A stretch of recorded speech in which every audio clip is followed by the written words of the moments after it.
जब आपके साथ गलत करने वाला कोई अनजान हो, कोई बाहर वाला हो, तो आप उससे जूझ सकते हैं, उससे लड़ सकते हैं। लेकिन क्या हो अगर वो कोई अपना हो, करीबी हो और मुश्किल हो जाए आवाज उठाना। कभी कभी जहां विश्वास होता है वहीं विश्वासघात भी होता है।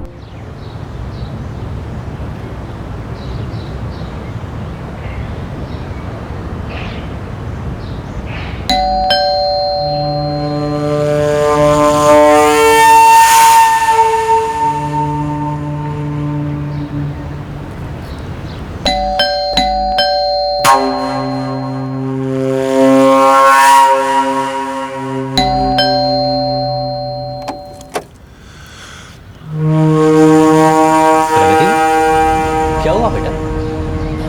दरवाजा खोलने में इतनी देर क्यों लगा दी?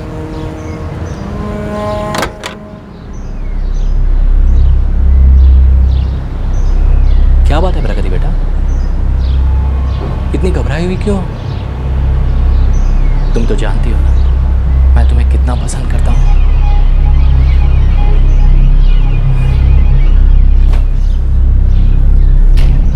अल्लाह, खुदा ने कितनी फुर्सत से तराशा है तुम्हें। कितनी खूबसूरत हो तुम।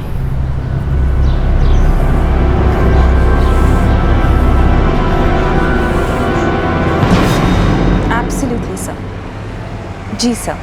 सर वो मैंने आपके सब कार पेपर्स चेक कर लिए हैं। आप कभी भी आके अपनी कार डिलीवरी ले सकते हैं। सर तो क्या मैं एक्सपेक्ट करूं कि कल आके आप अपनी कार डिलीवरी लेंगे?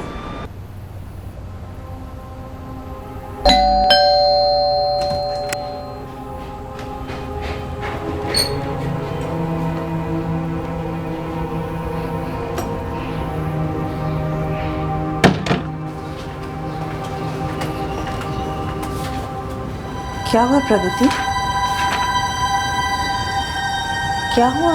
क्या बोलूं? मेरे बोलने का कुछ फ़ायदा है? हाँ, मुझे रोज़ हैरेस किया जाता है, मेंटली, फिजिकली, लेकिन आपको तो कुछ नज़र नहीं आता ना, क्योंकि आप समझना ही नहीं चाहती। तुम वापस इकबाल की बातों को लेके बैठ गई हो ना। प्रगति वो तुम्हारे पापा हैं। हाँ मैं मानती हूँ वो तुम्हारे सगे पापा नहीं, लेकिन ऐसे बार बार उन्हें ब्लेम करके मुझे भड़काना बंद करो बेटा। जब तुम्हारे सगे पापा ने हमारी जिंदगी नर्क कर दी थी ना, तो यही इकबाल हमारे लिए खड़े हुए थे। अब अपनी ये कहानियां बनाना बंद करो प्लीज।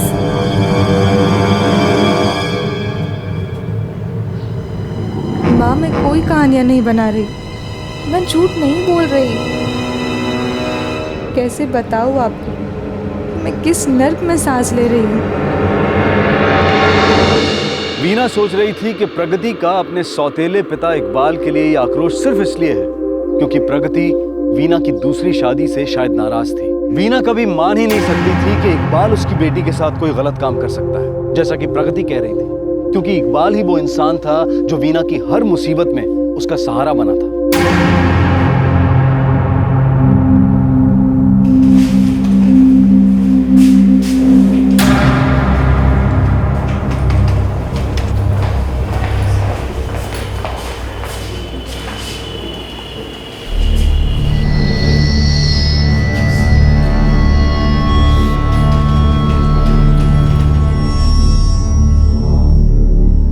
तुम दिल के जख्मों को तो छुपा लोगे, लेकिन इन जख्मों का क्या?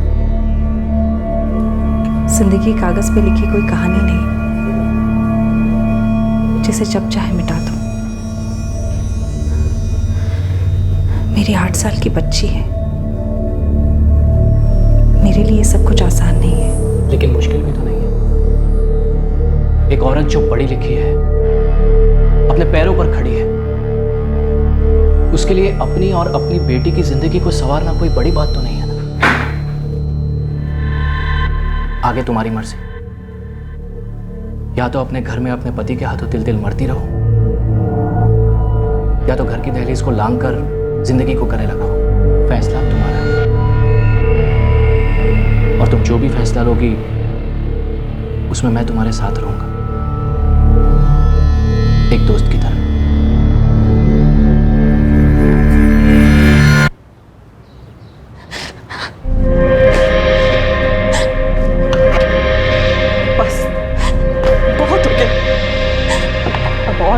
नहीं होती है जिल्लत की जिंदगी।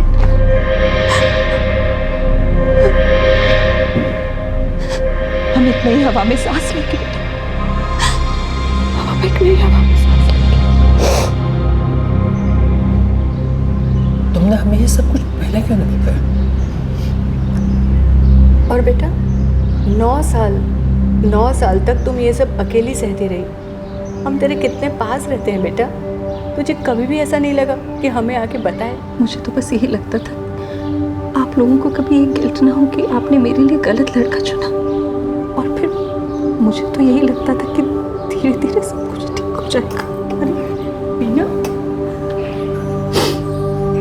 पर आप कुछ ठीक होते हो मुझे दिखाई नहीं दे रहा पापा। बस अब और बर्दाश्त नहीं होता मुझसे। तेरे दर्द को देखकर दुख तो हो गए हमें। चाहे तू ये सब कुछ पहले बताती जब चुपचाप सह रही थी, या फिर अब बता रही जब तू उसे छोड़ के आई है। तुझे दुखी देखकर हम कैसे चैन से रह सकते बेटा? इकबाल, मैं इस तरह आपके साथ ये रिलेशनशिप कंटिन्यू नहीं करना चाहती। प्रगति अब बड़ी हो गई है, मेरा डिवोर्स भी हो चुका है। मैं नहीं चाहती कि लोगों की बातों का गलत असर उस पर पड़े। I don't have any choice. या तो हम शादी कर लेते हैं या फिर इस रिलेशनशिप को यहीं पे रोक देते हैं। मैं तुमसे प्यार करता हूँ वीना, और हर कदम पर तुम मुझे अपने साथ पाओगी। इस साथ का मुझे कुछ नाम चाहिए इकबाल, कोई मतलब चाहिए। अल्लाह, फौजिया 14 की है और साजिया सिर्फ 12 की। वो दोनों सुनेंगी तो क्या सोचेंगी? इकबाल, आप अपने हाथों से अपने हंसते खेलते परिवार को उजाड़ने की बात कर रहे हैं। देखो नसरीन, मैं वीना से प्यार करता हूँ और उसे निकाह कर रहा हूँ। तुम्हें जो सोचना है वो सोचो। तो ठीक है, जो आपके दिल में आए वो आप कीजिए, पर हम आपसे एक बात कह देते हैं कि हम उस औरत को अपने इस घर में कभी दाखिल नहीं होने देंगे, और तो और आपकी कंपनी में भी कभी काम नहीं करने देंगे। अगर तुम यही चाहती हो तो यही सही।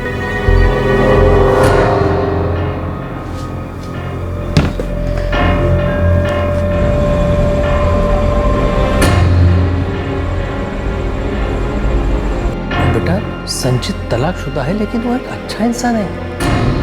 ठीक है, अगर वो तुझे पसंद नहीं तो कोई बात नहीं, हम कोई दूसरा रिश्ता ढूंढेंगे, अच्छा रिश्ता। हाँ बेटा, लेकिन ये इकबाल ही क्यों? मैं इकबाल से प्यार करती हूँ और उसने हर कदम पे मेरा साथ दिया। शादी के लिए बहुत से अच्छे लड़के मिल जाएंगे, लेकिन ये आप लोग जैसे सोच रहे हैं ऐसा कुछ भी नहीं है। इकबाल ने मुझे प्रॉमिस किया है कि वो ना ही मुझे धर्म बदलने के लिए कहेगा और ना ही प्रगति को। प्लीज आप समझने की कोशिश कीजिए। मैं जो भी कुछ कर रही हूँ सोच समझ के कर रही हूँ।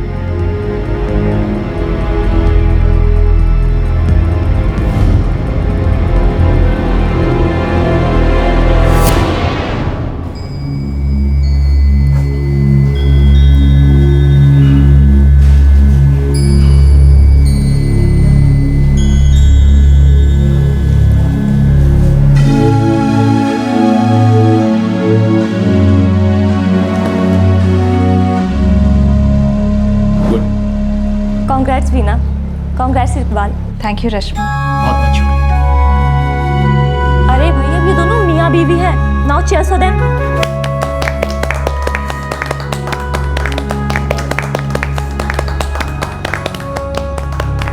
वीना इकबाल से प्यार करती थी, और वो भी आंखों पर पट्टी बांधकर। अपने खास लोगों के मुंह से उसने इकबाल के बारे में बहुत गलत बातें सुनी थी, लेकिन वो इकबाल से इतना प्यार करती थी कि उसे इकबाल में सिर्फ वही दिखता था जो वो देखना चाहती थी।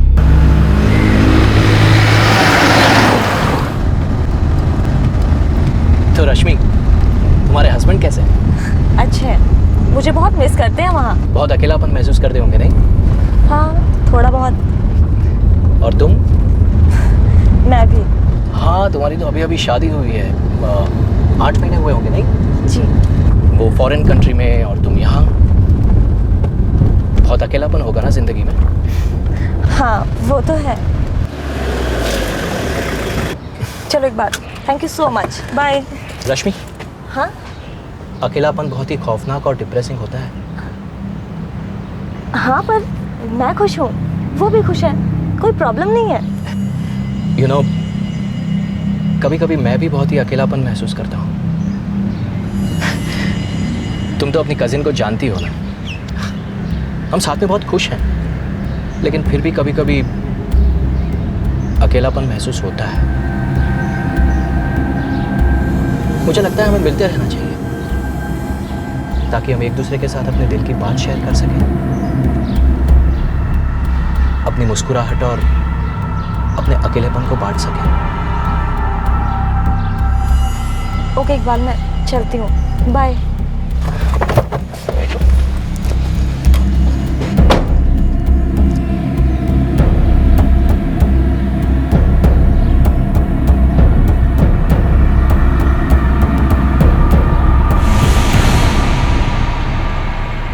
प्रगति आ जाओ बेटा, खाना तैयार है।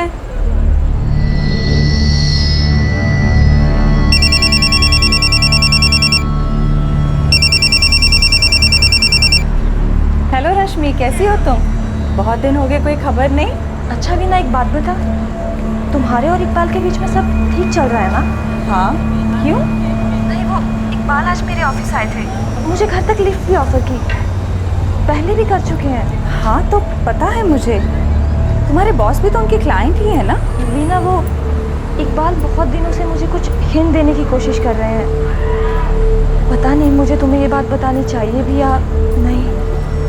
क्या?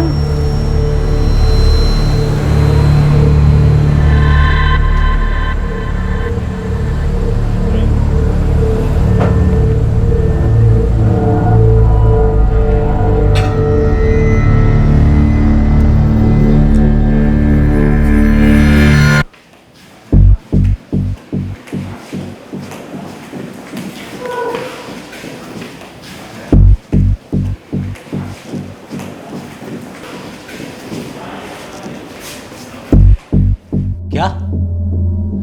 ये रश्मि की प्रॉब्लम क्या है? वो सोच भी कैसे सकती है कि मैं उसके साथ कुछ ऐसा करना चाहता हूं? वो पागल हो गई है क्या? और उसके साथ साथ तुम्हारा भी दिमाग खराब हो गया? हाँ? मैं तो वही कह रही हूँ जो उसने मुझसे कहा। यू नो वॉट मीना, तुम्हारे घर वालों ने कभी मुझे अपना समझा ही नहीं। मुझे हमेशा यह एहसास हुआ है कि वो हमें अलग करने की कोशिश कर रहे हैं, और ये रश्मि भी यही कर रही है, हमें अलग करने की कोशिश कर रही है। उसने तो मुझे ये भी बताया कि आपने उससे कहा कि आप बहुत अकेला फील करते हैं। इकबाल मेरे होते हुए। What nonsense Veena. देखो वीना, मैंने तुम्हारी जिंदगी को सहारा नहीं दिया, बल्कि तुमने मेरी जिंदगी को नए मायने दिए हैं, संवारा है मेरी जिंदगी को। और मैं जानता हूं कि रश्मि ऐसा क्यों कर रही है। भले ही वो तुम्हारी कजिन, लेकिन दिल ही दिल में वो तुमसे चलती है।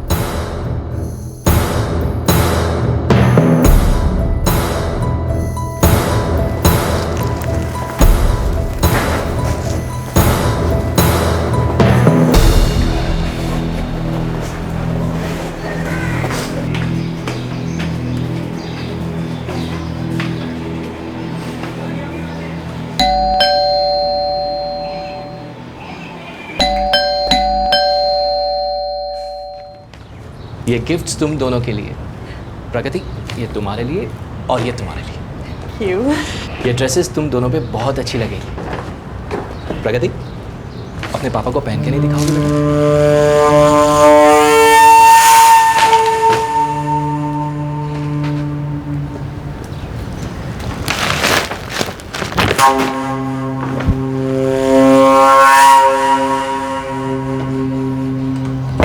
ये क्या तरीका है? माँ, आप चाहती थी ना कि मैं बाहर आऊँ, मैं बाहर आई और उस आदमी ने मुझे जो दिया मैंने आपके लिए चुपचाप रख लिया। तुम्हारे पापा तुम्हारे लिए कपड़े लेके आए हैं। अपनों को इतना ईगो दिखाना ठीक नहीं है बेटा, बस कपड़े ही तो पहन के दिखाने हैं। आपका इकबाल कोई पहली बार मेरे ड्रेस लेकर नहीं आया है। वो तुम्हारे पिता हैं। सौतेले पिता। ठीक है, मान लिया वो तुम्हारे सौतेले पिता हैं, लेकिन बेटा ये ड्रेसेस तो तुम्हारे लिए हैं। 3 साइज छोटी ड्रेस। हर बार वो मेरे लिए इतने छोटे कपड़े क्यों लाता है? क्योंकि वो मेरी बॉडी को इन छोटे छोटे कपड़ों में देखना चाहता है माँ। आपको ये बात समझ में नहीं आती है ना? दिमाग में कचरा भर के रखा है तूने। खुले दिमाग से सोचना सीख प्रकृति, प्लीज।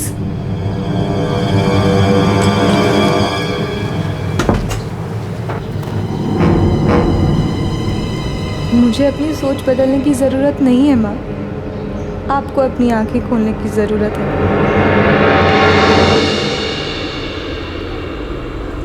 इकबाल, प्रगति के बिहेवियर के लिए आई एम रियली सॉरी। उसमें सॉरी कहने की क्या ज़रूरत है? होता है, वो टीनेज में है और इस उम्र में बदलाव आते हैं, फिजिकली, मेंटली, हर तरह के। प्लीज़ तुम ये सब बातों को सीरियसली मत लो और उसे समझने की कोशिश करो। पता नहीं क्यों वो ऐसी बातें करती है मेरा दिल दुखाने के लिए। तुम्हें पता भी है वो कैसे? वो इतना कुछ पढ़ती है, इतना कुछ देखती है, कहानियाँ तो बनाएगी, और वो हर हफ्ते अपने असली पिता से भी तो मिलने जाती है। और वो इंसान तुम्हें कभी खुश नहीं देखना चाहता मीना। पता नहीं वो प्रगति को क्या क्या सिखाता होगा। इसलिए प्लीज़ तुम ये सब बात अपने दिमाग में मत लाओ। बस तुम खुश रहा करो, क्योंकि तुम्हारी खुशी में ही मेरी खुशी है।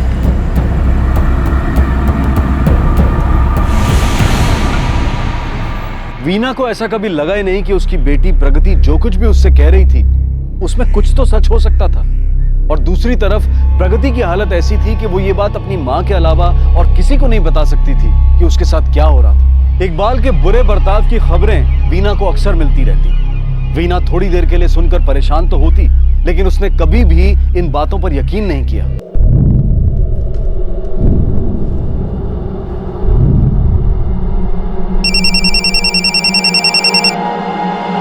हेलो वीना जी, मैं संजय बोल रहा हूँ। संजय, इकबाल के ऑफिस से?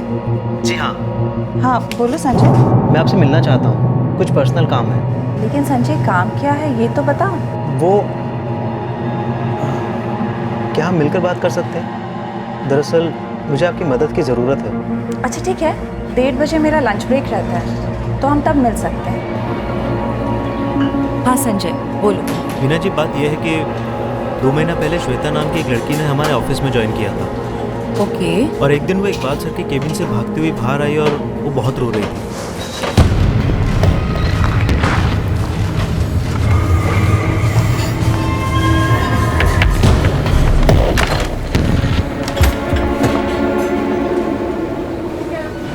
श्वेता, क्या हुआ? और उसके 3 दिन बाद श्वेता ने नौकरी छोड़ दी। तुम कहना क्या चाहते हो? श्वेता ने मुझे बताया कि इकबाल सर उसके साथ फिजिकल होना चाहते हैं। वो सब अपने केबिन में बुलाते थे, इधर उधर हाथ लगाते थे, उसके सामने गंदे गंदे प्रपोजल्स रखते थे, उसे बाहर बुलाते थे, ऐसी ऐसी बातें करते थे जिसे सुनकर किसी को भी शर्म आ जाए। और श्वेता ने पुलिस कंप्लेन इसलिए नहीं की क्योंकि उसे लगता था कि इस सब से उसकी ही इज्जत उछलेगी। तुम्हें ये मदद चाहिए थी मुझसे?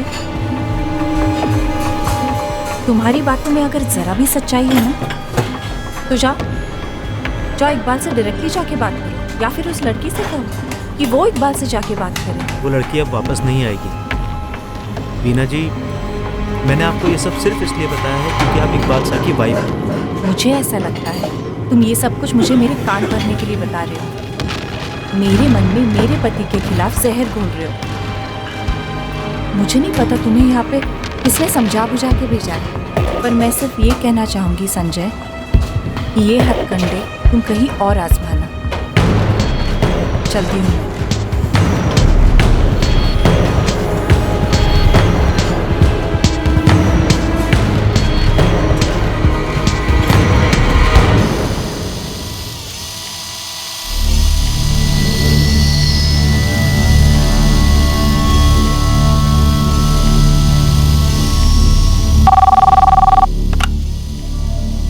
Good afternoon. Every car sales and services. Veena, Veena, हाँ वीना सुन, मुझे बहुत दिनों से तुझसे एक बात करनी थी। हाँ बोल ना। वीना, तुम मेरी बेटी चंचल को तो जानती हो ना? हाँ। चंचल की एक बहुत अच्छी दोस्त है शीतल, और शीतल फौजिया की पक्की दोस्त है, इकबाल की बेटी।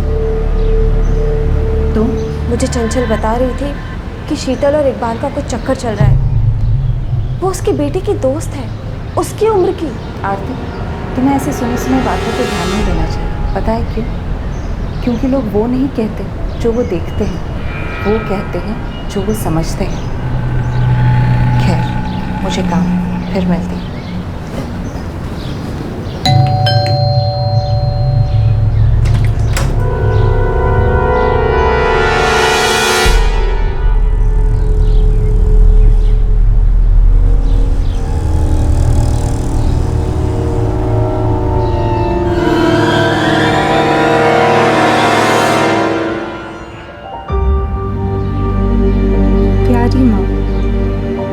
माँ, मैं जानती हूँ कि मेरे पापा एक बहुत ही बुरे इंसान थे, लेकिन सच तो ये है कि उनसे कहीं बुरा इंसान तो ये इकबाल है।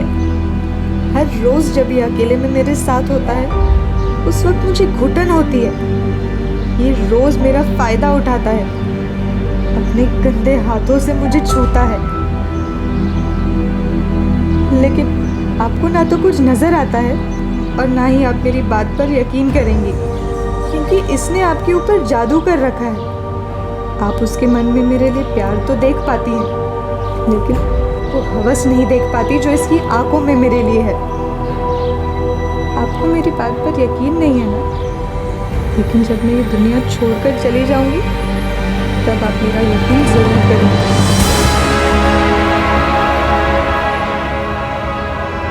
जब आप मेरी लाश देखेंगी ना, तब आपको मेरी हर बात याद आएगी।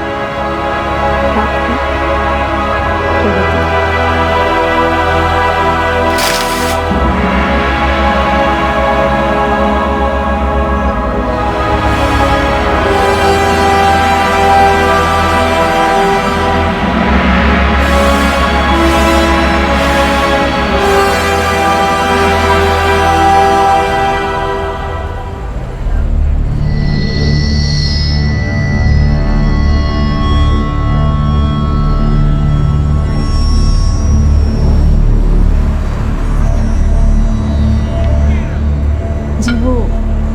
जावेद के घर वाले दिसंबर तक निकाह कर देना चाहते हैं। अरे वाह, ये तो बहुत ही अच्छी बात है। फौजिया का क्या कहना है?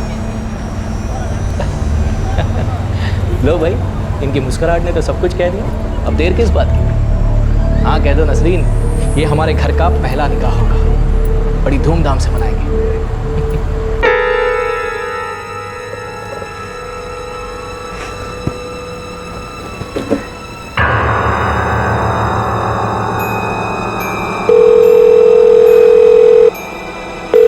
हाँ जान, कैसी हो? आप कल आए नहीं? हाँ, वो मैं नसरीन के साथ था। एक्चुअली बात है कि वो फौजिया का निकाह तय हो गया है और इसी सिलसिले में नसरीन को मुझसे कुछ बात करनी है। आप आ जाते आएंगे? हाँ हाँ ऑफ कोर्स जान, तुमसे दूर कैसे रह सकता? तुम में तो हमारी जान अटकी हुई है। Love you.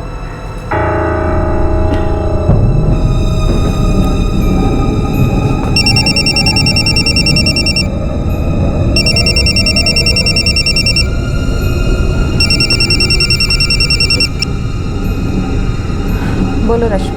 वीना प्लीज मेरे ऑफिस आ जाओ और इकबाल को साथ लेकर आना। क्या हुआ रश्मि? बस यहाँ पे आ जाओ और प्लीज उसे साथ लेकर आना। पर हुआ क्या है ये तो बताओ। बस तुम उन्हें लेकर यहाँ पे आ जाओ, वरना ये मैटर पुलिस तक पहुँच जाएगा। अच्छा अच्छा ठीक है, मैं अभी आती हूँ।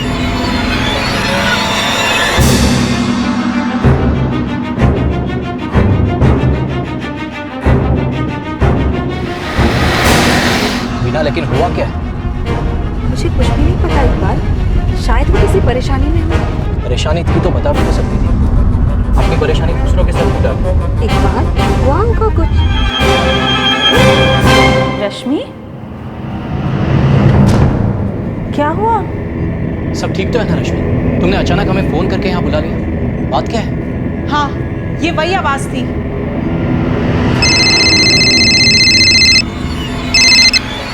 हेलो, मैं रानी शर्मा से बात कर सकता हूँ?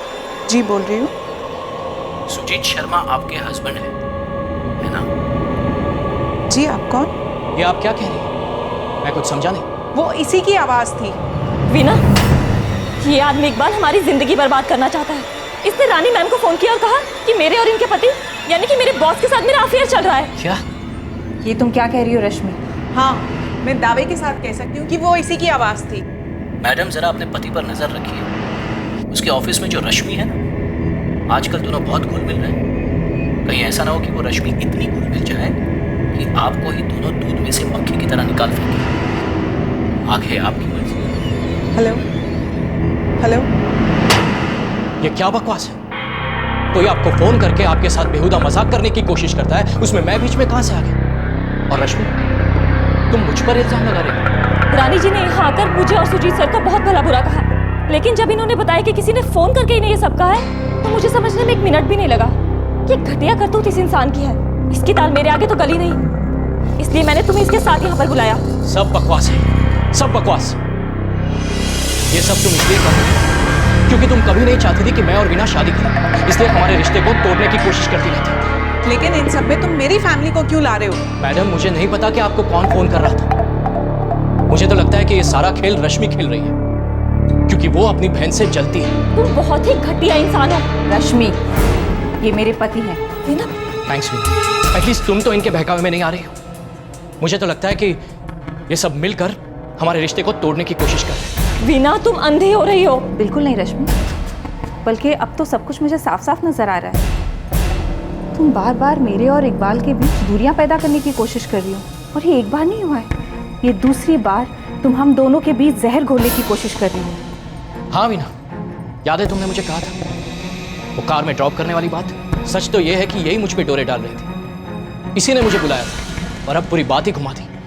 एनीवेज, इनसे मुंह लगने का कोई फायदा नहीं। Let's go.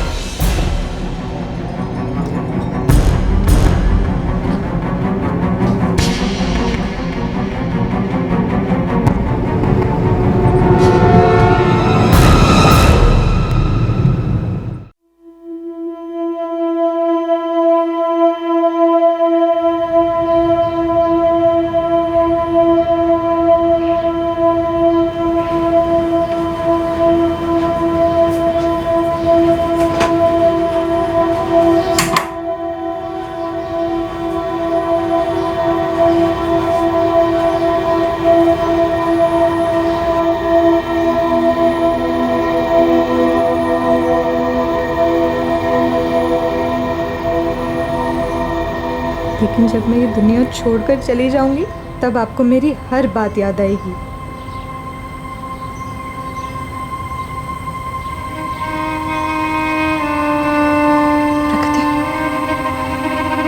प्रगति, प्रगति,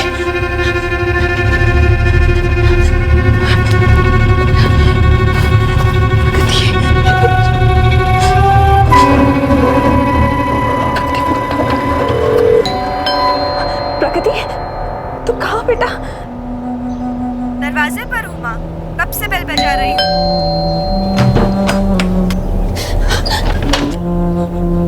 प्रगति, प्रगति, तूने ऐसा सोच भी कैसे लिया बेटा? तू क्या करने जा रही थी? तूने अपनी जान देने की सोची? बोलो, तुम अपनी जान देना चाहती थी? क्यों?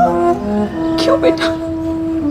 मुझे समझ ही नहीं आ रहा था कि मैं आपको कैसे बताऊं कि वो इंसान जिसे आप मेरा पिता बनाकर लाई है और चाहती है कि मैं उसे अपना पिता मान लूं, वो मुझ पर कितना गलत नज़र रखता है। मुझे बार बार फिजिकली मोलेस्ट करता है माँ, और फिर ये सारी बातें अगर मैं आपसे आकर नहीं कहूँगी फिर किससे कहूँ माँ? और फिर जब आप भी मेरी बातों पर यकीन नहीं करती तो फिर मैं रोज़ रोज़ मरकर जी रही हूँ। क्या करूँ मैं माँ, क्या करूँ? क्या मैं प्रगति के साथ छेड़खानी करता हूँ? अपनी बेटी को मॉलेस्ट करता हूँ? मैं इसके ऊपर हाथ रखकर कसम खाता हूँ बेटा, ये सिर्फ और सिर्फ एक झूठ है। तुम मुझे छोड़ के जाना चाहती हो, जाओ। पुलिस में कंप्लेन करना चाहती हो, बेशक करो, मुझे बदनाम करना चाहती हो ना, करो, लेकिन खुदा के वास्ते मुझसे ऐसे बेबुनियाद इल्जाम की सफाई मत मांगो प्लीज। बिना, मैं 2 बेटियों का बाप हूं, मेरी बड़ी बेटी का निकाह होने वाला है। प्रगति कहती है कि मैंने उसके साथ ऐसी जलील हरकत की। हाँ, मैं उसका सौतेला बाप हूं, लेकिन मैंने तुम दोनों को पूरे दिल से अपनाया है ना। हाँ, मैं उसे मिलने जाता हूं, लेकिन उसके दिल में मेरे लिए छोटी सी जगह बन सके इसलिए, उसकी जिंदगी में एक बाप की कमी पूरी हो सके इसलिए। और वो मुझ पे ऐसा इल्जाम लगा रही, इन सब का ये सिला दे रही है। तुम एक काम करो, एक चाकू लो और मेरे सीने के आर पार कर दो, लेकिन अल्लाह के वास्ते मुझ पर ऐसा बेबुनियाद इल्जाम मत लगाओ। बिना, एटलीस्ट तुम तो मत लगाओ। मैं दुनिया से लड़ लूंगा, लेकिन अगर तुम अपनी नजरों में मुझे गिरा दोगी तो मैं मर जाऊंगा मैं। हैरत होती है कि वो ऐसा भी कर सकती है। बिना, वो एक 16 साल की बच्ची है, उसे तो मैं माफ कर, लेकिन तुमने कैसे सोच लिया कि मैं ऐसी जलील हरकत कर सकता हूं? कैसे?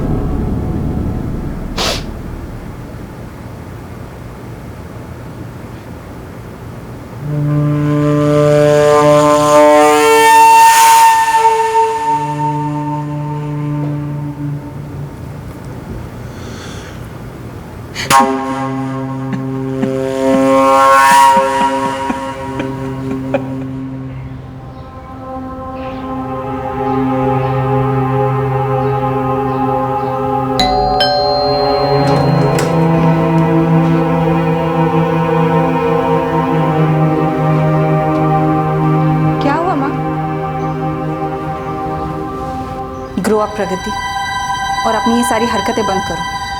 तो आप फिर से उस आदमी की चिकनी चुपड़ी बातों में आ गई। आप उसके लिए अंधी हो रही हैं माँ। तुम चाहती क्या हो? छोड़ दूं मैं उसे? जाने दो उसे? क्या मेरी अपनी कोई लाइफ नहीं है? तुम हर वक्त अपने बारे में ही क्यों सोचती हो? माँ, आप आईने में वो देख रही हैं जो आप देखना चाहती हैं। अब वो तो देख ही नहीं रही जो असल में वो आईना आपको दिखाना चाह रहा है।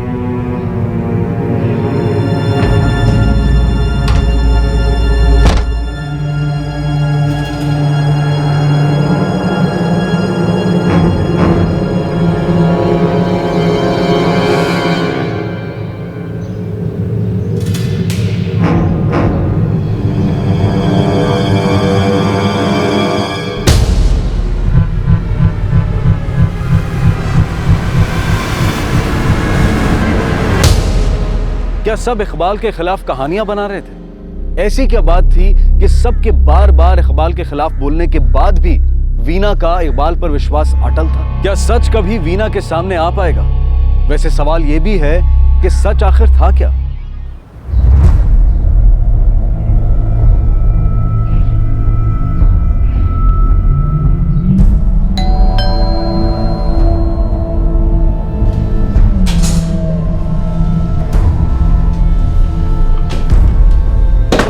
तो तुम्हारी माँ ने तुम्हारी बात मान ली? नहीं ना, मानेगी भी नहीं, क्योंकि वो सिर्फ मुझ पर यकीन करती है। तुम एक बहुत ही नीच इंसान हो। ये सब कहने का क्या फायदा प्रगति?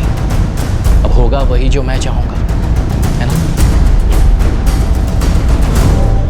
तुम्हारे पास और कोई रास्ता नहीं है, इसलिए सच से समझौता कर लो। और सच ये है कि मैं तुम्हें बहुत पसंद करता हूं।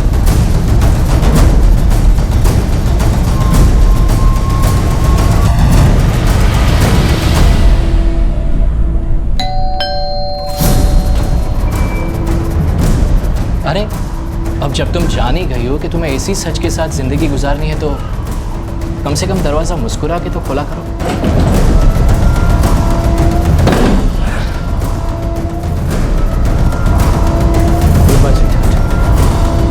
कल मिलते हैं। और मैं चाहता हूं कि कल तुम जब दरवाजा खोलोगी तो तुम्हारे इस खूबसूरत चेहरे पर प्यारी सी मुस्कान होगी। Good bye.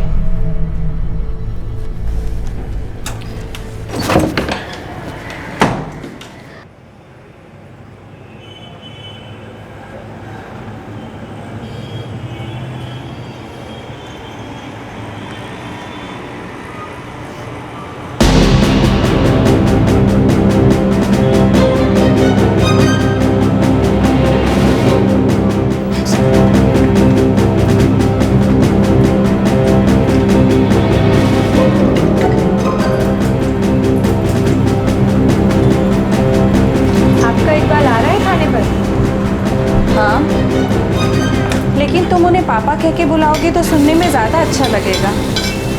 अब तक तो आप सिर्फ सुनती आई थी और मैं जानती हूँ अब सुनी सुनाई बातों पर तो यकीन नहीं करती। आज देख भी लीजिए ये पापा रोज़ अपनी बेटे के साथ क्या करते हैं। तो तुम्हारी माँ ने तुम्हारी बात मान ली? नहीं ना, मानेगी भी नहीं, क्योंकि वो सिर्फ मुझ पर यकीन करती है। तुम एक बहुत ही नीच इंसान हो, बिल्कुल भी शर्म नहीं है तुम्हें। ये सब कहने का क्या फायदा प्रगति? अब होगा वही जो मैं चाहूँगा, तुम्हारे पास और कोई रास्ता नहीं है।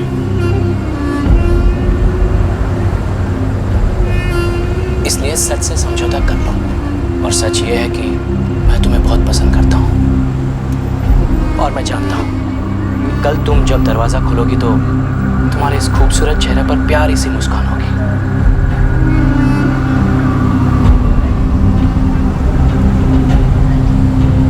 ये वो सच है जो मैं रोज जीती हूँ।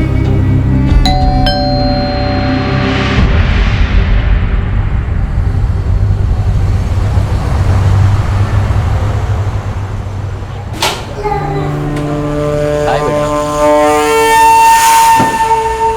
क्या बात है, बड़ी अच्छी खुशबू आ रही है। वीना, क्या बन रहा है खाने में?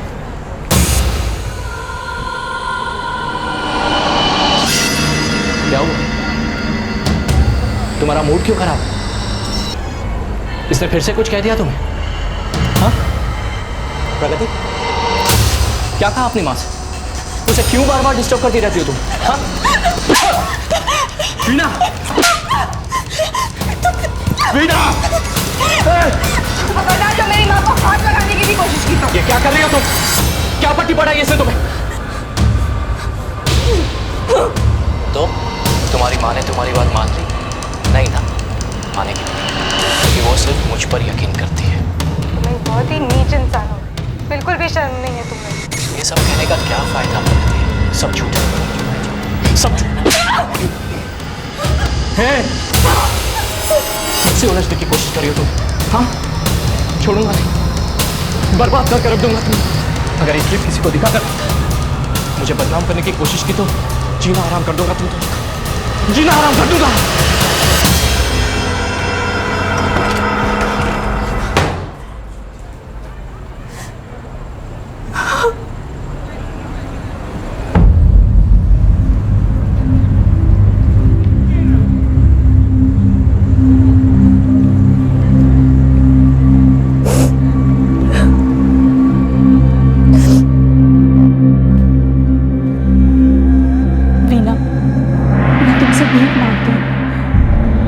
इकबाल को जगह जगह ढूंढ रही है। पुलिस को की गई ये शिकायत वापस ले लो। देखो, मेरी बेटी फौजिया का निकाह तय हुआ है। अगर रिश्तेदारों में बात पता चली तो हमारी तो नाक कट जाएगी।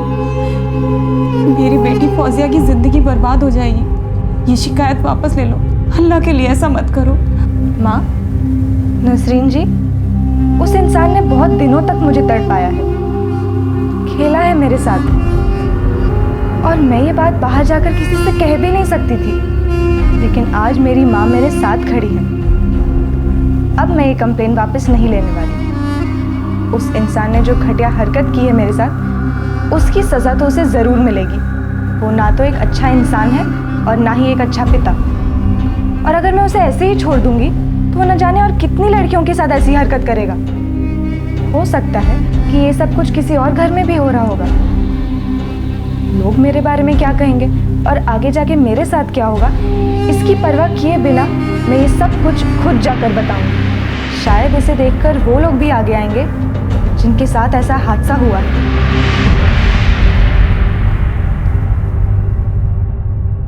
इकबाल को अरेस्ट करने में कुछ वक्त लगा।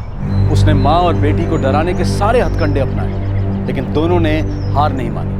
एक काबिल वकील ने प्रगति का केस अपने हाथों में लिया और इकबाल की घटिया हरकतों से पूरी दुनिया को रूबरू करवाया। प्रगति और वीना अपनी जिंदगी को फिर से संवारने की कोशिश कर रही। इकबाल को सेक्शन 354A के तहत असॉल्ट और criminal force to a woman with the intent of outraging her modesty और पॉक्सो यानी कि protection of children from sexual offence act के सेक्शन 12 के तहत गिरफ्तार किया गया है। जब गलत करने वाला कोई बाहर का होता है तो उसे पहचानना हमारे लिए आसान होता है। हम उसे ठीक करने का हर संभव प्रयास करते हैं, उसकी शिकायत दर्ज करते हैं, गलत करने वाले को सजा दिलवाते हैं। लेकिन जब गलत करने वाला हमारे घर के अंदर का ही हो तो ये सब बहुत मुश्किल हो जाता है। जिसके साथ गलत होता है वो अक्सर इस द्वंद में रहता है कि वो अपनी ये बात किससे कहे, कोई ऐसा जो उसकी बात पर विश्वास करे, सही कदम उठाए।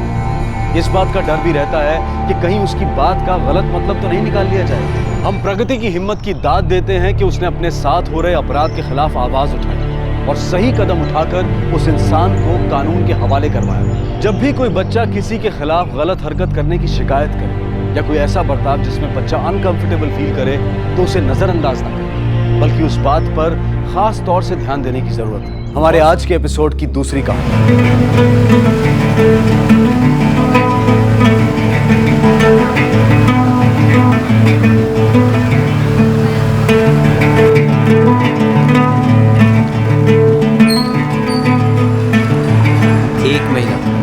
पूरे 1 महीने और इंतजार करना। अच्छा जी, बड़े उतावले हो रहे हैं आप। मैं तो दिन गिन रहा हूँ कि कब ये 1 महीना बीते और मैं तुम्हें अपने घर ले चलूँ। मेरा भी कहाँ मन लगता है तुम्हारे में। जानता हूँ।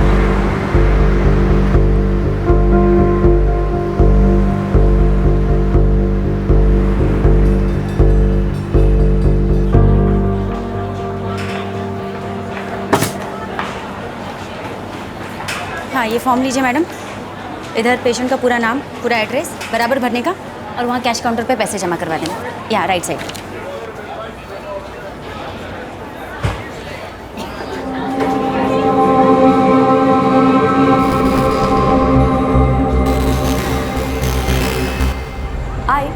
आज दोपहर को भवानी का आई थी और ये कार्ड देकर अशोक अंकल की शादी का कार्ड।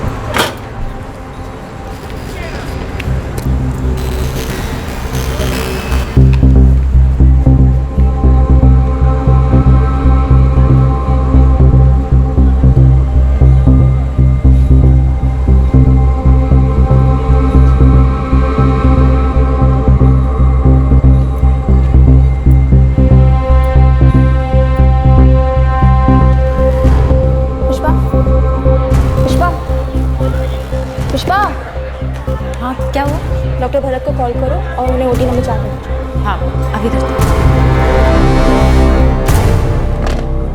एक हॉस्पिटल में रिसेप्शनिस्ट की नौकरी कर रही पुष्पा परेशान नजर आ रही थी। जब से उसने अशोक और वनीता की शादी का कार्ड देखा था, कोई बात उसे अंदर ही अंदर खाए जा रही थी। ये कोई अपराध बोध था या फिर बदला, गिल्ट और चिल्ट।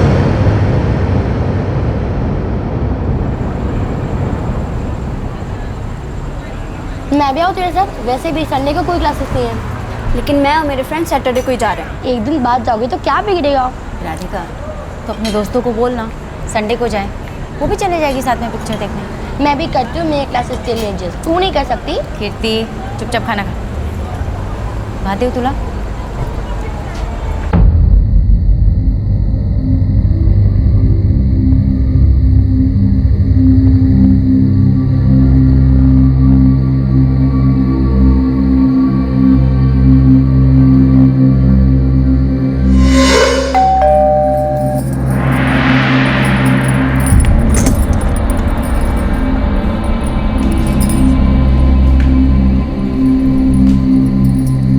वसंत, पगार मिला क्या?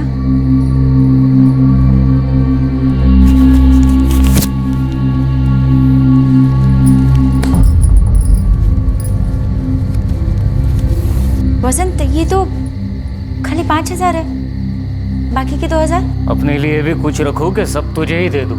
वसंत, मैं इतने दिनों से दुकान से उधार चीज लेके आ रही हूँ। तुम हर महीने जो भी कमाते हो, एक तो उसमें से कम देते हो, ऊपर से जो देते हो उसमें से भी दारू पीने के लिए मांगते रहते हो। ऐसे घर कैसे चलेगा वसंत? ए चुप, ये तो फिर से फटके पड़ेंगे कल रात जैसे। भूल गई क्या?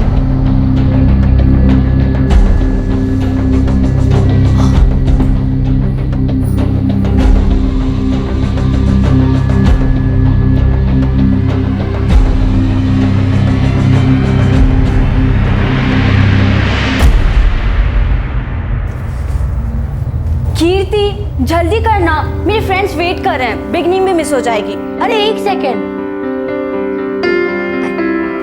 अब तू ही लेट करे, चल जल्दी। चल चल, बाय। आई राधिका, कृति, अरे पिक्चर देख के सीधे घर वापस आना, इधर उधर भटकना मत। हाँ बाय। एक काम करते हैं, आज रात में ही रुक जाते हैं। ढीला है क्या? आई बाबा से क्या बोलूं? अरे आई बाबा से बोल देंगे कि ऑफिस से ट्रिप पे जा रही हो। अरे नहीं, सच में।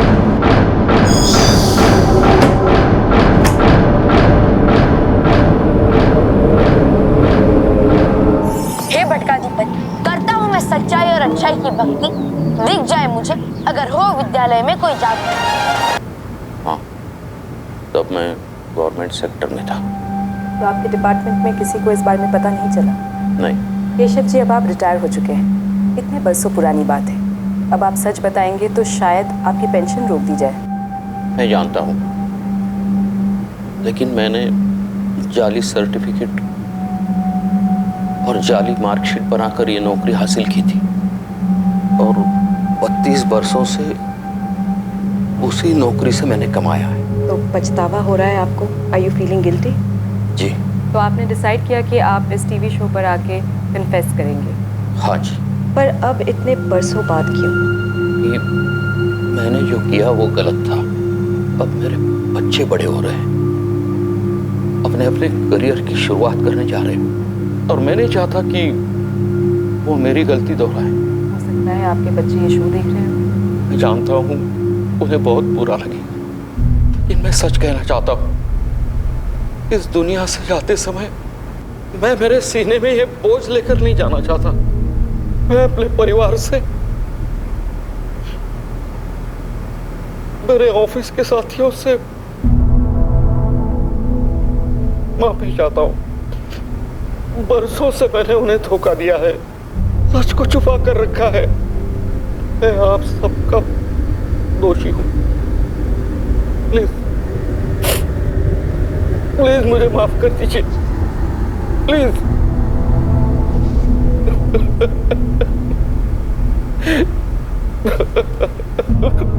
हमारे शो का मकसद सनसनी फैलाना नहीं है, ये तो बस एक प्लेटफॉर्म है जहाँ पर लोग आके सच कहते हैं, अपने दिल का बोझ हल्का करते हैं, ऐसी बातें जो अंदर ही अंदर उन्हें खा रही है।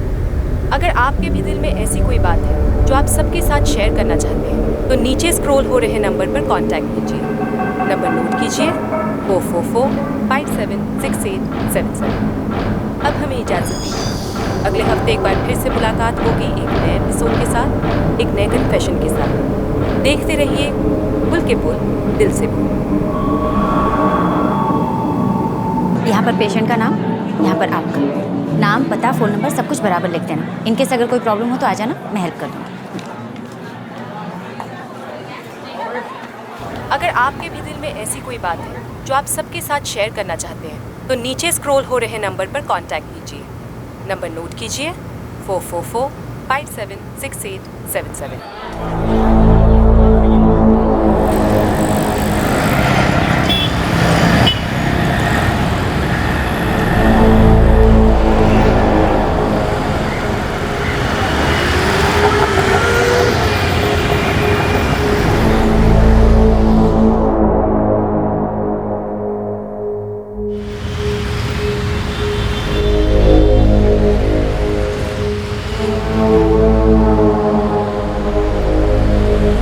भैया, मुझे वो वनीता दलवी के घर जाना है।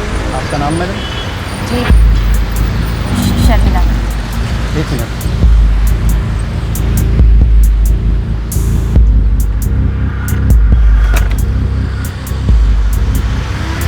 हाँ वनीता मैडम, ये कोई शर्मिला मैडम आई आपसे मिलने। एक मिनट मैडम।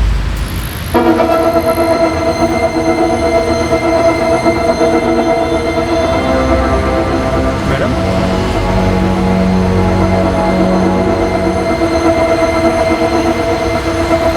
मैडम वो तो चली गई।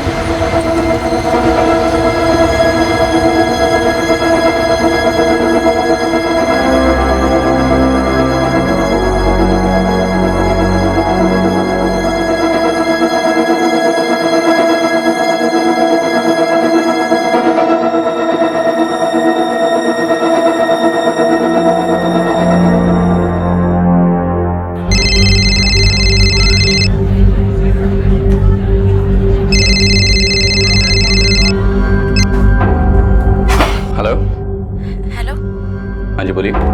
मैं अविनाश जी से बात कर सकती हूँ? जी मैं बोल रहा हूँ। आप कौन? हेलो। पुष्पा सुरभि। तो बताइए मैं क्या सहायता कर सकता हूँ आपकी? मैंने आपका प्रोग्राम देखा था संडे को। ओके। मुझे भी आपके प्रोग्राम में आना है। तो कुछ कहना चाहती हैं आप? जी। तो पुष्पा जी मैं आपका कॉन्टैक्ट नंबर नोट कर लेता हूँ। तो जो नंबर मेरे फोन में डिस्प्ले हो रहा है ये नंबर आप ही का है, राइट? जी। सो इट्स 44468989, सही है? जी मेरा ही नंबर है। पुष्पा जी मैं आपसे जानना चाहूंगा कि आप हमारे शो में आकर क्या कहना चाहती हैं? जी वो पर्सनल है। तो क्या आप ये पर्सनल बात मुझसे शेयर कर पाएंगी अभी? Okay no problem.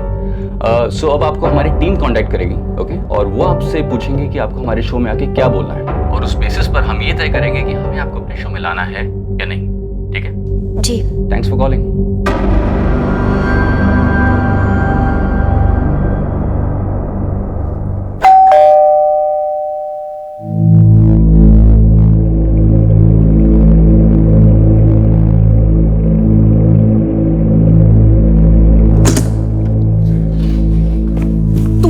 वेट करने को इतना ही घंटा लग रहा था वेट करने को, तो चली जाती। तुझसे ना कभी कुछ टाइम पे नहीं होता। पुष्पा ने टेलीविजन शो पर अपने दिल की बात बताने का फैसला कर लिया था, कुछ ऐसा जो वो अपने अंदर छुपाए बैठी थी। क्या था ये राज? उसके सच बताने से किसकी जिंदगी पर असर पड़ने वाला था और कैसे? सिक्योरिटी गार्ड ने पहले भी देखा था उसे, कह रहा था एक बार पहले भी मिलने आई थी पर अचानक लौट गई। शर्मिला, तुम्हारे अभी वाले ऑफिस से या कहीं तुम्हारे पुराने ऑफिस से तो नहीं है? मैं किसी शर्मिला को जानती ही नहीं हूँ। तो फिर इतना टेंशन मत लो, हो सकता है कुछ बेचने आई होगी। फिर अचानक क्यों लौट जाएगी ऐसे, और स्पेशली मुझसे क्यों मिलने आई?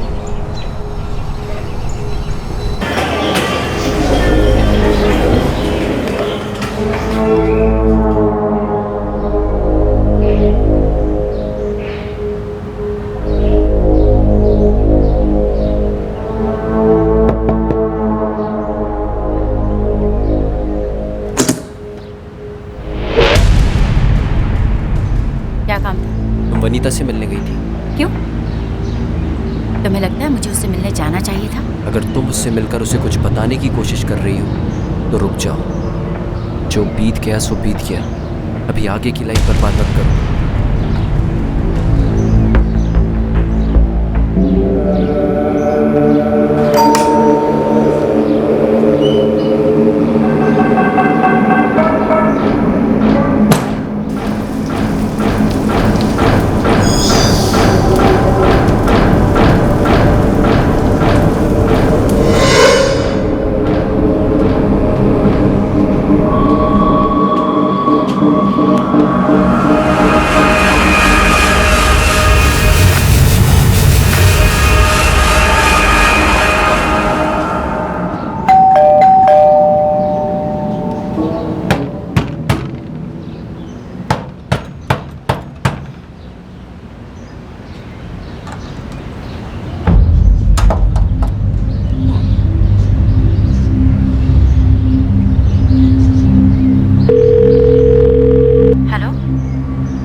दोपहर के टाइम पे किधर है तू? मैं इधर बाजार में आई हूँ। क्यों, आप किधर हैं? मैं घर पे हूँ, चाबी नहीं है मेरे पास। अभी आती हूँ, 15 मिनट में आ जाऊंगी। जल्दी कर।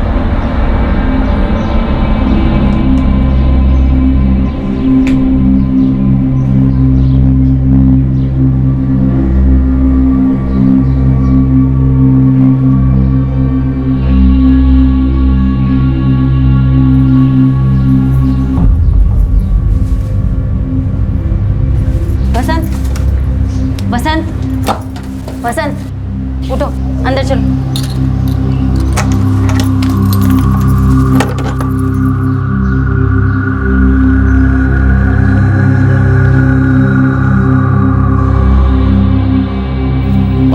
बोली थी ना तू, आधा घंटा हो गया। कहाँ थी तू? आपका फोन आया तो मैं भाग भाग के आ ही रही थी, मगर रास्ते में कीर्ति और राधिका की टीचर मिल गई। उन्होंने पकड़ लिया। बच्चों की प्रोग्रेस रिपोर्ट के बारे में बात करनी थी, इसलिए देर हो गई। राधिका कीर्ति तो स्कूल में है ना? उनकी टीचर बाजार में कहाँ घूम रही है? हाँ? स्कूल में है ना।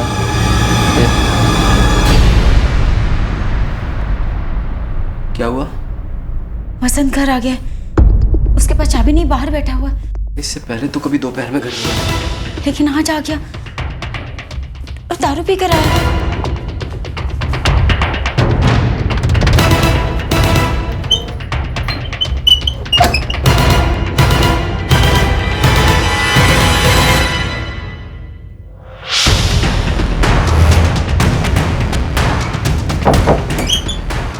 सो रहा है वो। क्या करूं मैं? मैंने बोला कि मैं बाजार में। एक मिनट रुको।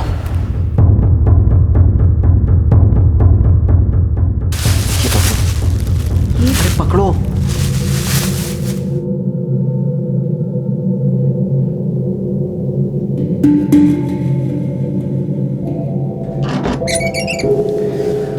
तुम चुपचाप नीचे जाओ और वापस सीढ़ी से ऊपर आ जाओ। जाओ। आ जाओ।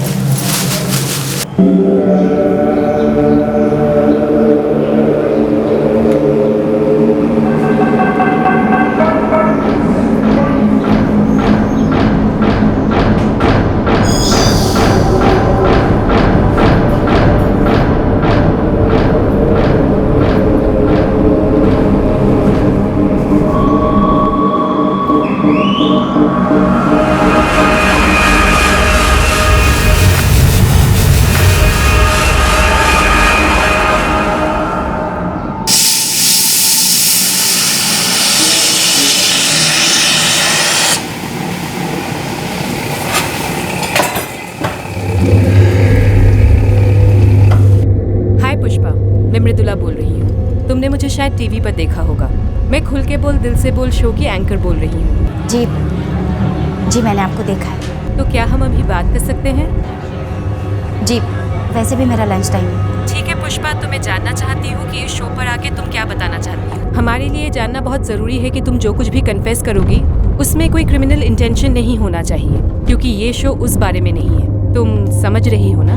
जी, वो मैं अपने अफेयर के बारे में बताना चाहती हूँ। अच्छा, कब शुरू हुआ था तुम्हारा ये अफेयर और कैसे?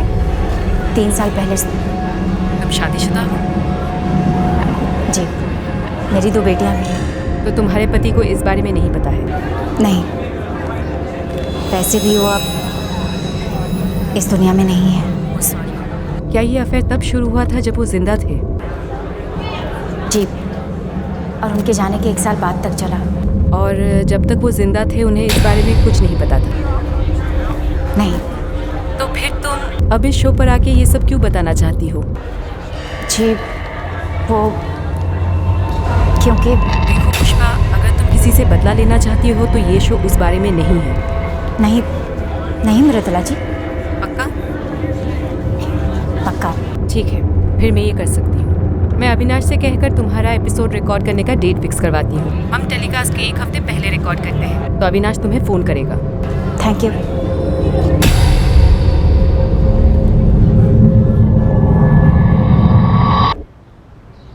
तो क्या कहना चाहती है बेटी? बाबा, कुछ ऐसा है जो मुझे बहुत पहले ही सबको बता देना चाहिए था। कोई ऐसी बात तो नहीं है ना जिससे सबको तकलीफ हो? वसंत ने कुछ किया तो नहीं था तेरे साथ? नहीं बाबा, वसंत ने तो कुछ नहीं किया। उसने तो बस दारू पी कर अपनी और साथ में मेरी भी जिंदगी बर्बाद की। तो ये बात तो सबको बताना चाहती है? बाबा, मैं जो कुछ भी बताऊंगी उससे सबको बहुत दुख पहुंचेगा, पर अब मैं सबको सब कुछ बता देना चाहती हूँ। क्या कहना चाहती हो? मुझे नहीं पता। 3 साल हो गए मेरे बेटे को गुजरे हुए। अब कौन से गड़े मुर्दे उखाड़ना चाहती है वो? पुष्पा, ऐसा क्या है जो टीवी पे सबके सामने बताना चाहती है तू? कुछ है बाबा जो बहुत दिनों से दिल में चुभ रहा है। तो तू हमें बताना बेटा, हम तेरे आई बाबा है, हम समझेंगे। आप नहीं समझेंगे। क्यों बेटा, ऐसे क्या गलत किया है तूने? कुछ किया है बाबा जिसे ऐसे छुपाकर घुट कर और नहीं रह सकती मैं। पुष्पा, पुष्पा सुन, मैं पुष्पा,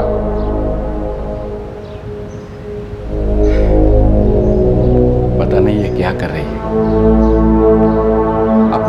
के बारे में भी सोचा या नहीं पता नहीं।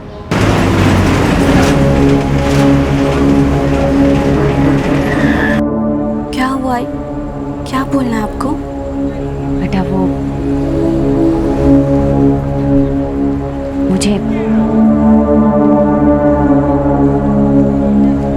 मुझे अपने अफेयर के बारे में बताना। अफेयर? ये क्या बोल रही हो तुम आई? हाँ। ये सब हमारे पैदा होने के पहले हुआ या बाद में?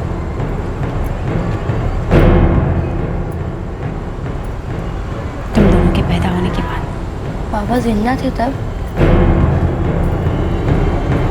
हाँ, अब उनके गुजर जाने के बाद तक चला।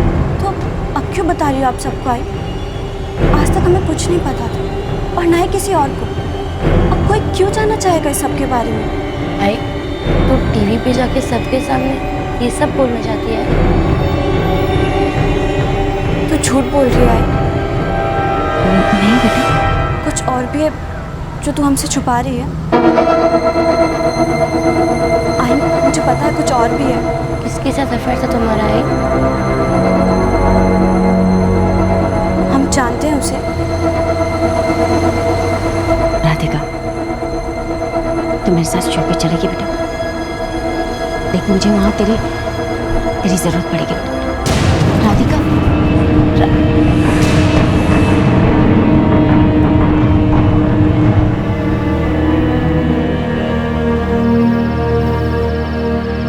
राधिका, तूने ऐसा क्यों कहा कि आई कुछ छुपा रही है?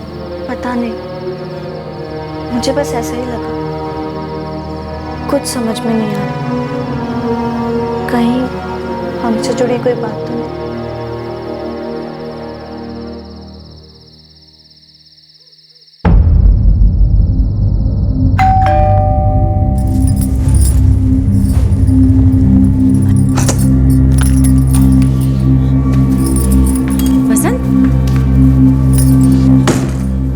वसंत, अभी तो तुम काम पर गए थे, वापस आ गए?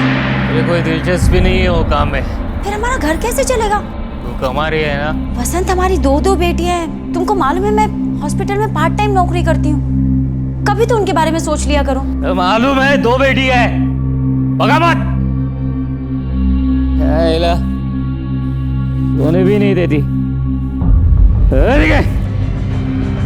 2 बेटी है, मुझे काम हो। वसंत, मैं हॉस्पिटल जा रही हूँ, ध्यान रखना घर का। वसंत, वसंत,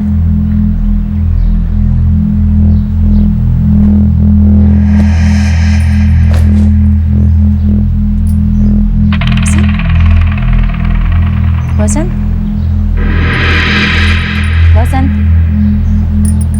वसंत, वसंत।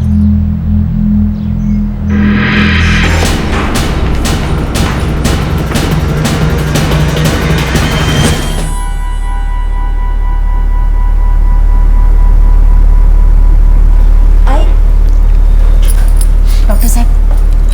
आई एम सॉरी पुष्पा, लगता है इसे अटैक हुआ था, cardiac arrest. Excuse me.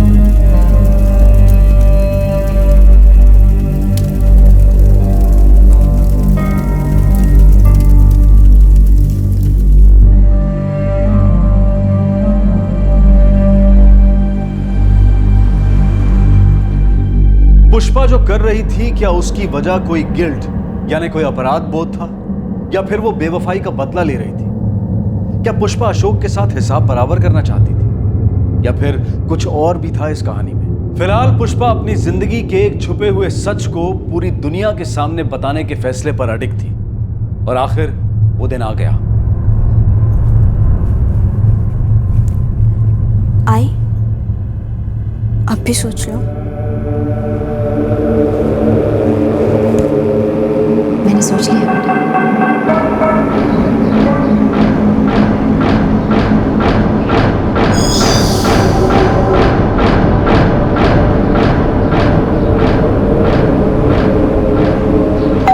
Ashok, ये तुम्हारी नेबर इतने अजीब से क्यों देखती है तुम्हें? पता नहीं।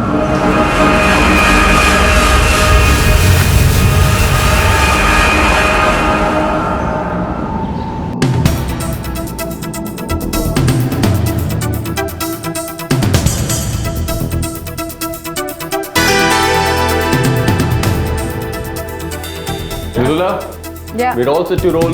All right, great. Settle. Have a seat. Be comfortable.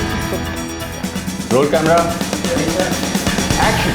आज हमारे साथ है पुष्पा सुर्वे और उनकी बेटी राधिका सुर्वे। पुष्पा हमारे साथ अपने बीते हुए कल के बारे में कुछ बताना चाहती है, कुछ ऐसी बातें जो इससे पहले उन्होंने किसी के साथ शेयर नहीं की, लेकिन आज पहली बार इस शो में वो ये बात बताएगी। पुष्पा, आपका इस शो में स्वागत है। बताइए क्या कन्फेस करना चाहती हैं आप? वो मैं अपने अफेयर के बारे में बताना चाहती हूँ, एक ऐसे आदमी के साथ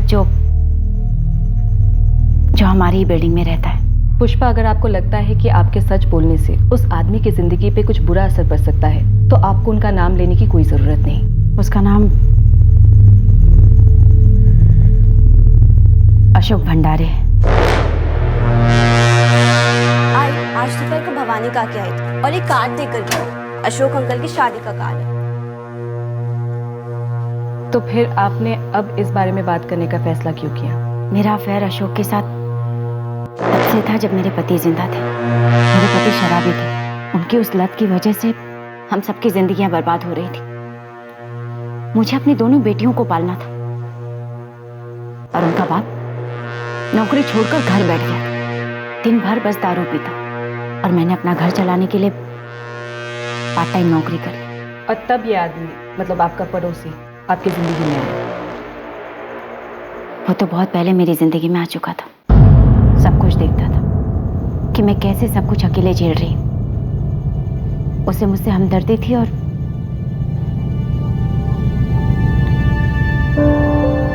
मुझे वो अच्छा लगने लगा।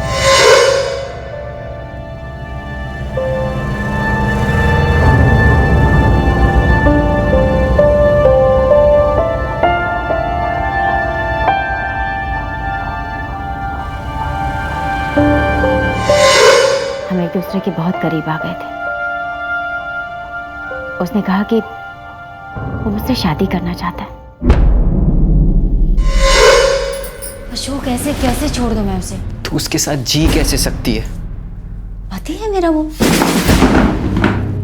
एक बेवड़ा जो रोज मारता है तुम्हें। ऐसा होता है क्या पति? अशोक, वो मेरे 2 बच्चों का बाप भी है। बाप? क्या किया आज तक उस बाप ने अपने 2 बच्चों के लिए? छोड़ दे उसको, अपने लिए, अपनी बेटियों के लिए। लोग क्या कहेंगे सोचा है? ये लोग आते हैं तेरे आंसू पोंछने। अशोक, आता है कोई? आता है कोई मदद करने? अशोक, जब कोई औरत अपने पति के साथ रहती हुई ये सब सहती है ना, तो लोगों को उस पर दया आती, उसके लिए दुख महसूस करते। लेकिन वही औरत अगर अपने पति को किसी और के लिए छोड़ दे, तो यही समाज उसे गाली देता है। तू सोच पुष्पा, तू उस बेवड़े के साथ जीना चाहती है क्या मेरे साथ? सोच ले, एक बार उससे छूट जाएगी तो हम अपनी जिंदगी शुरू कर सकते हैं। जानती हूँ अशोक, पर ये सब इतना आसान नहीं है। मेरे 2 बच्चे हैं, राधिका, कीर्ति, मेरे आई बाबा हैं, और फिर तुम्हारे घर वाले कैसे समझाएंगे उन सबको? क्या कहेंगे वो लोग? कौन क्या कहेगा मुझे फर्क नहीं पड़ता पुष्पा। मैं जो सोच लेता हूँ वही करता हूँ, अपनी मर्जी से जीता हूँ, अपनी लाइफ के डिसीजंस मैं खुद लेता हूँ। और आपने अपने पति को नहीं छोड़ा? हिम्मत ही नहीं थी। लेकिन आपने तो कहा था कि आपके पति 3 साल पहले ही गुजर गए थे। जी। तो फिर आपको और अशोक को मिलने से कौन रोक सकता था?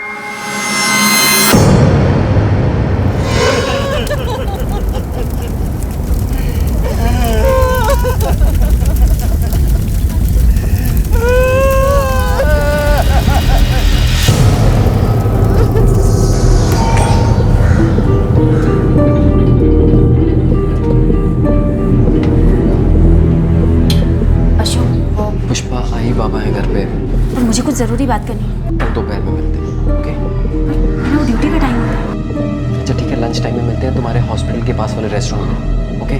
हाँ पर मुझे अशोक,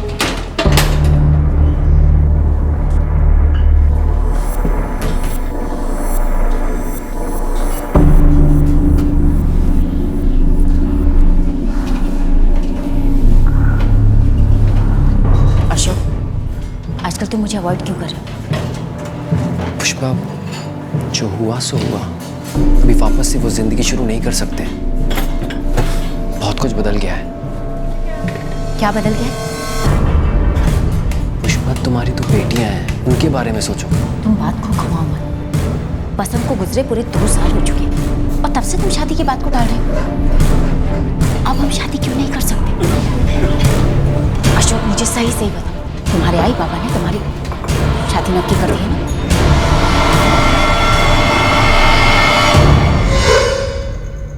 वो शादी कर रहा था।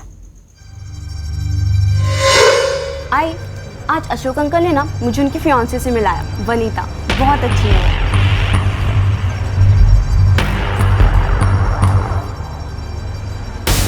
अशोक, तुमने मुझसे कहा था कि तुम मुझसे शादी करना चाहते हो।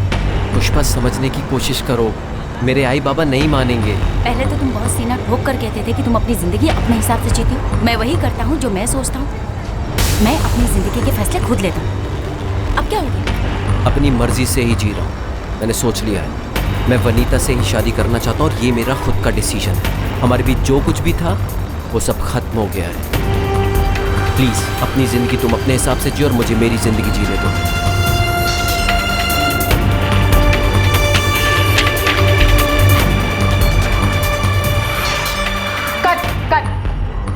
Pushpa, I am sorry. ये शो इस तरह से अपने पर्सनल हिसाब चुकता करने या फिर किसी से बदला लेने के लिए नहीं है। मैंने तुमसे पहले ही पूछा था कि तुम किसी से बदला तो नहीं लेना चाहती हो, तब तुमने मना किया था।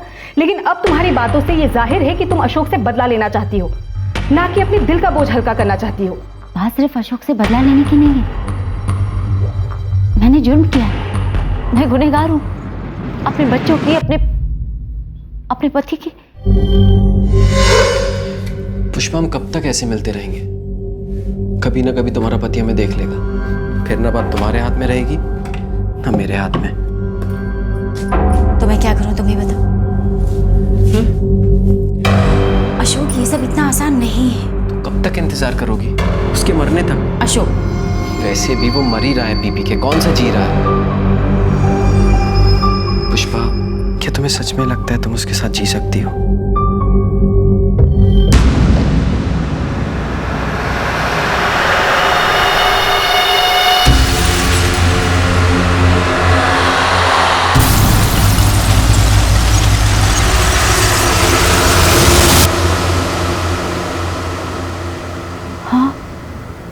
मेरे पति को अटैक नहीं आया था,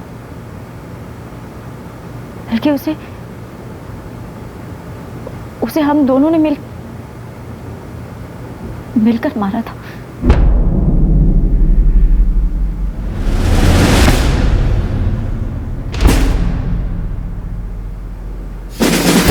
वसंत, अभी तो तुम काम पर गए थे, वापस आ गए?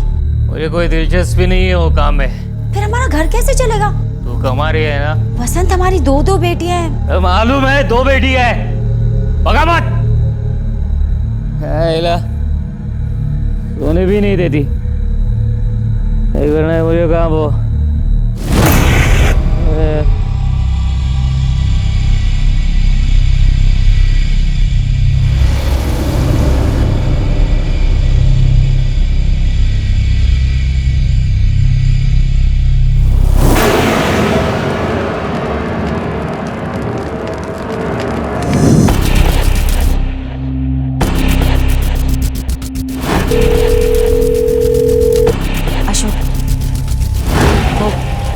बहुत ज्यादा नशे में। तू बिना आवाज के दरवाजा खोल, मैं आता हूँ।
फील कर रहा है?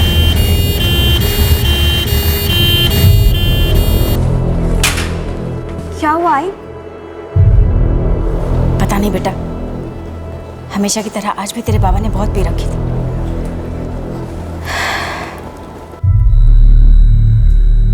मुझे डर था कि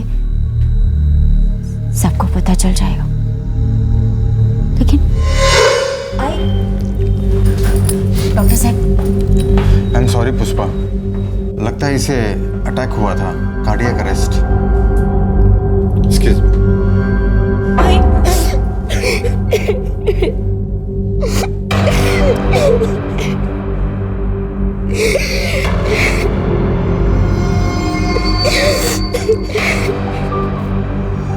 किसी को कुछ पता नहीं चला। डॉक्टर ने कहा कि अटैक है। Thank God. मैं यही सोच रहा था, बस किसी को कुछ पता ना चले।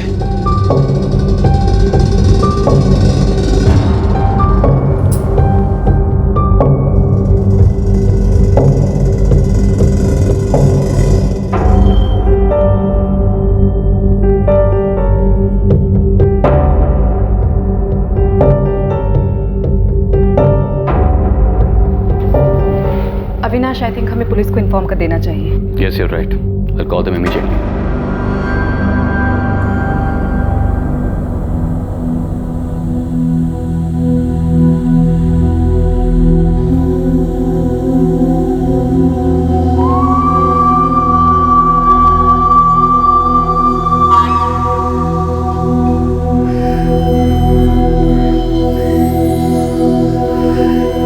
तो ये बोलना चाहती थी टीवी पे सबके सामने?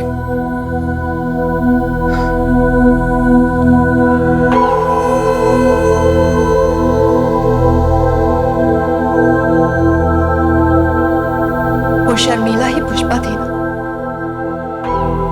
मुझे तुम्हारे बारे में बताने आ रही थी। शायद वही थी। तुमने मुझे बताया क्यों नहीं अशोक?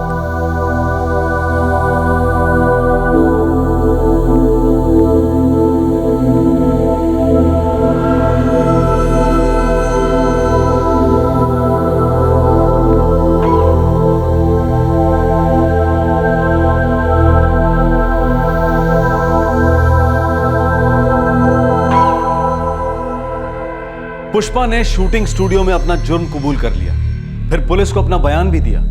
पुलिस इस केस की जांच कर रही है। अशोक और पुष्पा इस वक्त न्यायिक हिरासत में हैं। अपराध बोध या बदला, यह वाकई बेवफाई का बदला ही था जिसने अपराध बोध को जन्म दिया था। पुष्पा ने यह माना कि अशोक के धोखे ने ही उसे इस जुर्म को कबूल करने पर मजबूर किया। उसने कभी सोचा भी नहीं था कि इतना सब कुछ हो जाने के बाद अशोक पलट जाएगा और किसी और से शादी कर लेगा। सबसे बड़ा सच यह है कि जुर्म कभी छुपा नहीं रह सकता। Crime never page. शायद कुछ लोग ये कहेंगे कि अगर अशोक और पुष्पा एक दूसरे के साथ रहते, शादी कर लेते, तो यह अपराध कभी सामने नहीं आता, लेकिन ऐसा नहीं हुआ। जुर्म की नींव पर अगर आप कोई इमारत बनाएंगे तो यकीन मानिए वो ज्यादा दिन तक नहीं टिक पाएगी, और प्रेम के रिश्ते की तो बिल्कुल नहीं। अक्सर कानून ऐसे अपराधियों तक पहुंच ही जाता है, और कई बार अपने अपराध के बोझ तले दबे ये लोग इस बोझ को अपने सीने पर ढोते ढोते थक जाते हैं। ये कोई बहुत मुश्किल सच नहीं है जो कि समझ में ना आए, और ना ही इसके अंदर भाग्य और किस्मत का कोई योगदान है। बात बहुत सिंपल सी है, क्राइम नेवर पेज। जुर्म कभी फायदेमंद नहीं हो सकता। आप कब तक किसी को अंधेरे में रख सकते हैं? किसी की जान लेकर आप कैसे अपनी जिंदगी संवार सकते हैं? और किसी को चोट पहुंचाकर आप कब तक सुकून से जी सकते हैं? कर बुरा तो हो बुरा, ये सिर्फ कहावत ही नहीं बल्कि आपके और हमारे जीवन का एक बहुत बड़ा सच है। जब हम अपने अंदर की सच्चाई को दबाकर किसी और को चोट पहुंचाते हैं, उसके साथ विश्वास के बदले विश्वासघात करते हैं, तो नुकसान आपको भी होता ही है। वो सब जो ये कहते हैं कि हमने जुर्म करने का तरीका देखा, ये देखा कि हम कैसे बच सकते हैं, तो हम उनसे ये कहना चाहते हैं कि वो इसके अंत पर भी गौर करें। कोई नहीं बचता, कोई बच भी नहीं सकता। आपसे फिर मुलाकात होगी क्राइम पेट्रोल सतर्क में एक और नए केस के साथ। तब तक अपना ख्याल रखें, सुरक्षित रहें, और याद रखें, जुर्म की दौड़ सिर्फ सलाखों के पीछे ही खत्म होती है। सतर्क रहें। जय हिंद। क्राइम पेट्रोल के और भी दिलचस्प कहानी देखने के लिए हमारे चैनल को सब्सक्राइब करें और बेल आइकॉन दबाना न भूलें।